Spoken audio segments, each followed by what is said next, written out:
भाईचारे का पैगाम देता है। प्राइड ऑफ परफॉर्मेंस राशिद महबूब साहब से गुजारिश है कि दस्तारबंदी के लिए तशरीफ लें और उनके साथ हमारे मुल्क के बहुत ही प्यारे से प्रोड्यूसर जिन्होंने पाकिस्तान में और पाकिस्तान से बाहर कल्चर को प्रमोट किया, तजम्मुल बाला साहब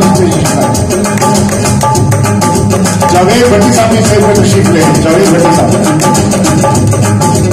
दस्तारबंदी के लिए एक